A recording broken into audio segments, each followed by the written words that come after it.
Welcome to Epilepsy Unplugged, a new podcast from the Epilepsy Foundation of Texas. This is the space to have real conversations about what it's like to live with epilepsy, learn from experts, and celebrate the heroes in our community. My name is Taylor Goldenthal. And I'm Melanie Leonard. And I'm Rebecca Moreau. Let's get started. Yeah. Welcome back to Epilepsy Unplugged. Today, in honor of Caregivers Month, we are so honored to have with us one of our Epilepsy Foundation Purple Heroes, Marti Young, who is an advocate and caregiver for her son, Gerrad, with epilepsy. Marti has been involved with the Epilepsy Foundation of Texas for over 25 years and is the vice president of the Houston Board of Directors. Marti, thank you so much for being here with us today. Oh, it's great being here. Thank you. You're welcome. So, if I'm not mistaken, I remember your son from Camp Kaleidoscope when I was a camper there. I think so. Yeah. Years ago, he went to Camp Kaleidoscope and Camp Spike and Wave. He just loved being there. He loved camp. He loved meeting people. He loved the activities. It was just a great experience for him. Yeah, absolutely. So Camp Spike and Wave is our camp for children 8 to 14. That's and then right. Camp Kaleidoscope is where I met him. And that's our program for children 15 to 19. So we were teenagers then. Right. Yeah. Talk about full circle, Melanie. Gerrad was at Camp Kaleidoscope this year as a volunteer. He was checking in the kids and all of that. So everything comes around, and it was so great to have him out there. Yeah. You know, So awesome. we enjoy it. And, you know, the camps are great for the parents, too, because they can feel comfortable when there's a full-time neurologist there. So Just a full sense of community, right? Everyone kind of understands where you're coming from. yes. Yeah, and you're not alone. Like, it's the first time you see other people with epilepsy. I know that was my big thing with camp, was finally getting to meet other kids with epilepsies. It was very empowering for me. It's probably very relaxing for you, too. that Yes. You're not worried about what are people going to think. Absolutely. It was very fun. So Marti, let's jump right in. So could you start by telling us a little bit about your journey being a caregiver for your adult child with epilepsy? So he's an adult now, but the journey started when he was 3, and he had 3 seizures when he was 3. We had no idea why, but they didn't diagnose him then until he was 5, and then when he started kindergarten, he started having a lot more seizures. Wow. So the journey took us through school and trying to get the right educators and get him educated and keep him alive. Yeah. So Must have felt very isolating. it was at first because we didn't know anybody with epilepsy. And so I just started reading everything I could. And fortunately, we did have a great doctor that we started out with, Dr. Fishman.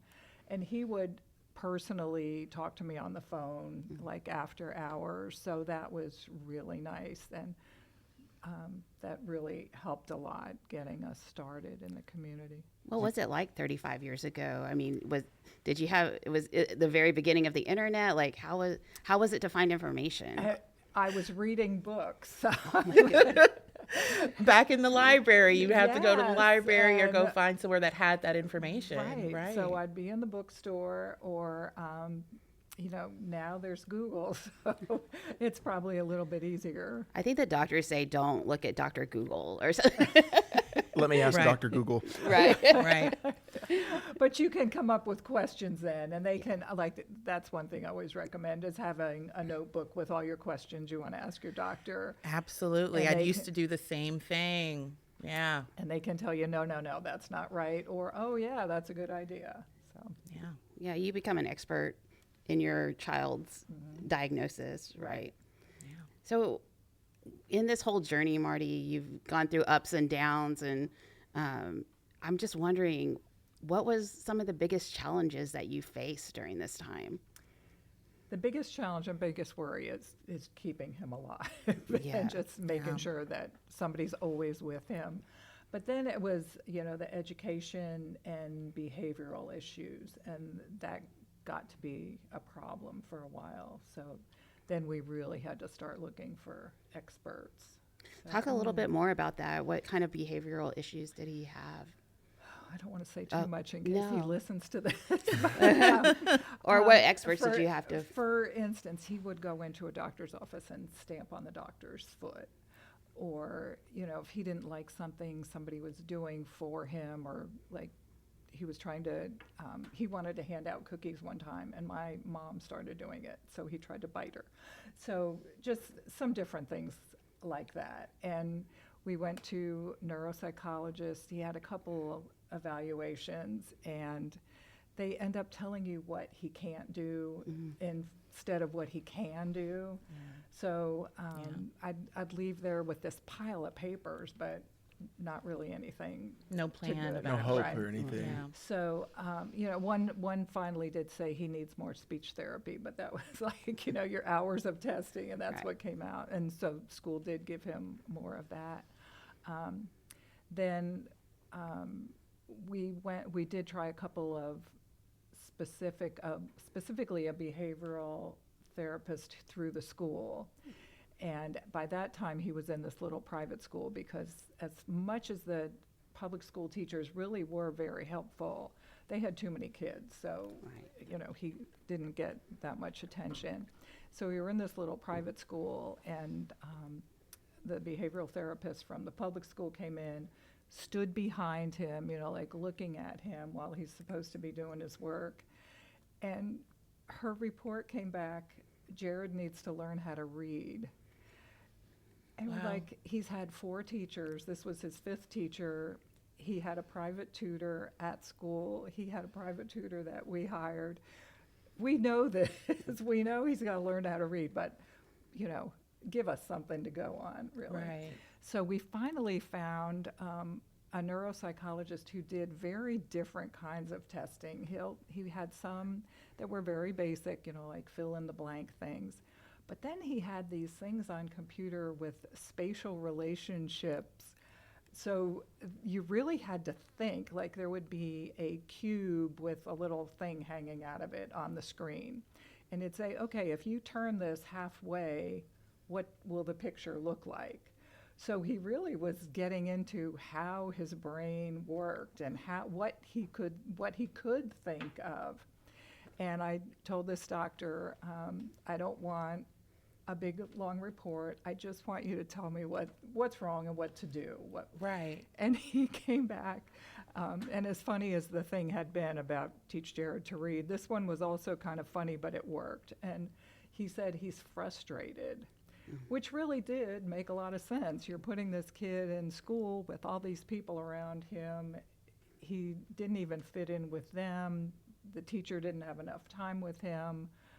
Of course he would be frustrated. So that's when we decided, we got another behavioral psychologist in, and he observed him in this little private school, and he said nobody's on task. The teacher was wonderful, but again, she had 12 kids, no aid. Right. And they were like kids with autism, kids who had been through some terrible trauma.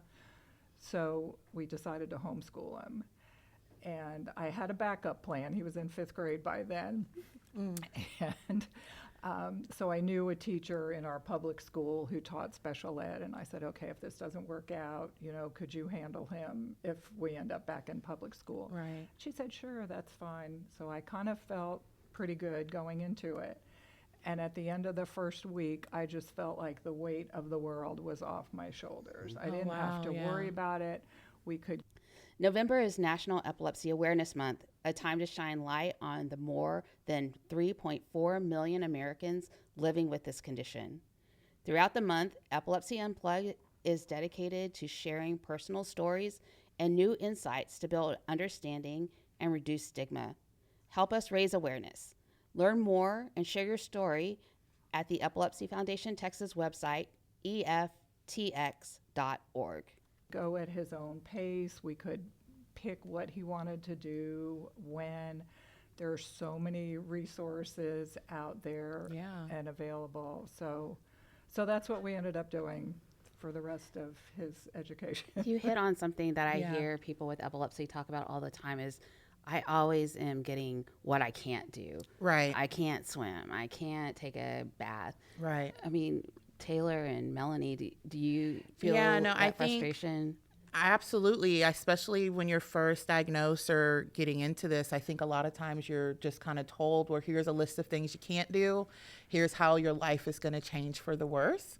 But not as much. Yeah, all of the negative connotations, like don't drive, don't take a bath alone, don't do all this, don't do all these things. You can't, yeah, but and especially depending on how old you are, if you're a parent that's just excited to have a baby that's going to go out in the world and getting told that here's all these things they can't do, or like me being a teenager at 15 years old getting told, oh yeah, no, by the way, you cannot drive right now. That's a tough one to swallow when you're 13, 14, 15 years old getting told, or even younger things. In your son's case as well. And I imagine a lot of that frustration was just seeing his peers able to do different things that he couldn't do on top of anything else going on. Right. So obviously the sense of community and going through it in the medical space helped a better understanding of your son and how to best care for him. What other advice would you have for someone other than that medical piece and figuring out that? So the community is huge. And when we started homeschooling, we found a group that was all special needs kids who were homeschooled. And it was wonderful. We got together for activities and field trips, and then the moms would get together about once a month just to chat about what's going on or have a speaker come in. So that was a wonderful group because he did get to be out and socialize. That's one of the negatives you hear about homeschooling, which is not true, but there's so many social activities that are out there. And then you can go to the library and, just out shopping and meeting people, with you. So that was a big thing. And then some of the churches now are getting better about including, but they're almost like segregating including. So they'll have a program, but it will be just for special needs. So that's pretty good. But then Special Olympics has been fantastic. Yes. We found them. Gerrad plays basketball and softball, and he's pretty good at sports. And he loves that. We travel with the team, so that's been a great thing. So most of our friends now have kids with special needs. If you have a theater kid, most of your friends might have theater kids. Right. If we have a basketball player, those will be your friends. So we have a huge network now of kids with special needs, and then he goes to a terrific day program, so that's really become our family. So just finding any sense of community as well as normalcy, whether you're caring for a child, an adult child, or anyone else in that matter, just finding that personal sense of community to give a sense of normalcy at whatever the context may be. Yes, and normal's going to be different for everybody, but yep. this, he's learning so much at this day program. They make glassware, and some of the things we had for the gala, some of the candles and soaps, glassware, towels, they make those and they sell them at pop-up sales. And then whatever they sell, they get to keep the money for that product. So, oh, wow, that's exciting. That's really cool. November is National Epilepsy Awareness Month, a time to shine light on the more than 3.4 million Americans living with this condition. Throughout the month, Epilepsy Unplugged is dedicated to sharing personal stories and new insights to build understanding and reduce stigma. Help us raise awareness. Learn more and share your story at the Epilepsy Foundation Texas website, eftx.org. Awesome. So speaking of community, right, it sounds like you've really built a good village for yourself because we know how hard it is to be a caretaker. So I'd like to kind of switch gears just a little bit, but still focus on the village that you have. How important has the medical community been as a part of your village and caretaking for your son? They, as I said, I always have a list of questions for them. The worst part right now is getting appointments with neurologists because there's just not enough of them, and we've had problems with appointments being made and then canceled, but I think we're stable right now. Okay. And in fact, I was talking to our doctor on Saturday, and he was like, we'll see you, next month. If you have any problems getting records or anything, he said, just call me. So most of the doctors, I think, do want to be very involved and are very helpful. I'm sure it's very frustrating for them too when they can't find cures. So. Absolutely. And then Rebecca, I know the Epilepsy Foundation, we have some cool clinics and different things to also help expand that village for our communities. So we really want to make sure that access is available to everybody. So our clinics across the state are open to people who are uninsured, who are underinsured, and they come in, they see a specialist, they see an epileptologist, they can get tests done. So we're really lucky to have those clinics available for everybody in the state. Yes. We're proud to be part of that village for a lot of Texans here in our community. So Marti, kind of again, switching gears a little bit more, this year at our gala, your family was honored as our Purple Hero.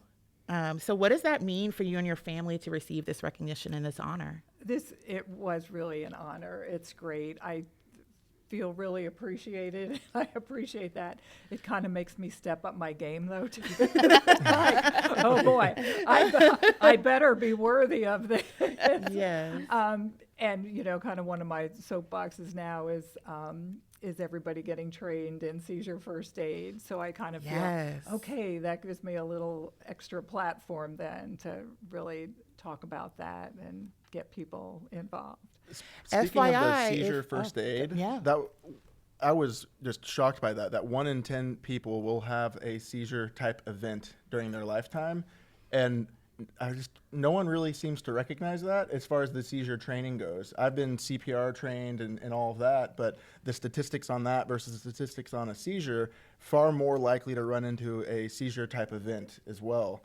What are you doing as far as additional outreach and kind of helping people along that path and getting it more out there in the field? So that's something mentioned at the gala, and also at the Woodlands Walk. We're having 2 seizure first aid classes in person, and then I'll be out there telling people, you know, you can go online. It's funny with the CPR. I was thinking about that on the way down, that everybody gets CPR trained. Yeah. And I'm thinking, wow, how come, you know, we don't hear about seizure training where you can literally save somebody's life. You know? And one of those things that Marti is on the forefront of this, but we're trying to make Houston the most seizure safe city in Texas, and we're trying to make Texas the most seizure safe state in the United States. And so everybody out there, go to learn.epilepsy.com and get trained. All right, Marti, thank you so much for joining us today. I have had the honor of knowing you for 13 years now, and you have always been so gracious and so loving to our community, and I couldn't imagine doing this work without you. So thanks for joining us today and letting all the caregivers out there know that they're not alone. We appreciate you. Well, thank you so much for having me, and this is a wonderful organization that I'm so proud to be a part of. Thank you, Marti. Thank you. Thank you. Thanks. That's a wrap on another episode of Epilepsy Unplugged. We want to thank our guests for sharing their story and experience. And we want to thank you for listening. If you liked what you heard, please subscribe and leave a review on your favorite podcast app, as it really helps us grow this community. You can also connect with us and Epilepsy Foundation Texas by visiting EFTX.org. Until next time, stay strong and stay informed.